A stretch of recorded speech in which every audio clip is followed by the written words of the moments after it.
We can't get away from talking politics in 2016 at least one day.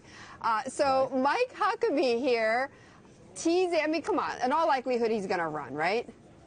I think he will run. He did very well in the past in Iowa and some of the early states. He'll have a lot of appeal in South Carolina.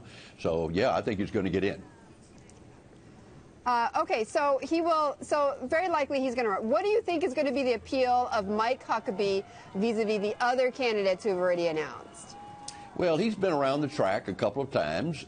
He has had a lot of exposure over the last 4 years, being on television on Saturday nights, and had a very interesting program. He plays a mean bass guitar, and that's very attractive. But obviously, he'll have a lot of appeal in some of the early states with the religious groups in Iowa and South Carolina in particular, and maybe in Florida too. So, I mean, he's got some serious appeal, and I expect he'll hang in there. I think we'll probably have 15 or 16 that'll get in at one point or another.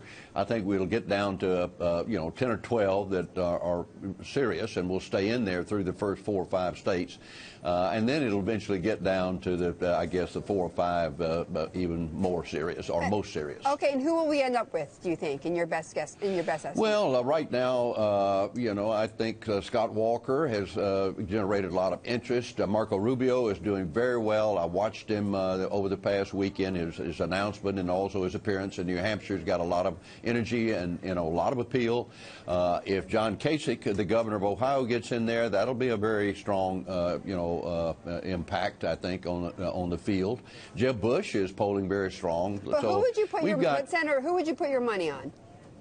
Well, I'm doing what I guess a lot of people are doing. I've kind of got my favorites, and I want to watch them and see, are they actually going to run, and can they put together the money in the campaign. But I'm looking at Rubio and Kasich and Walker, although I don't really know him that well, so I'm going to be anxiously watching to see how he does. Okay, Senator, before we go, so Republicans are very hard on making sure that they rein in government spending, right?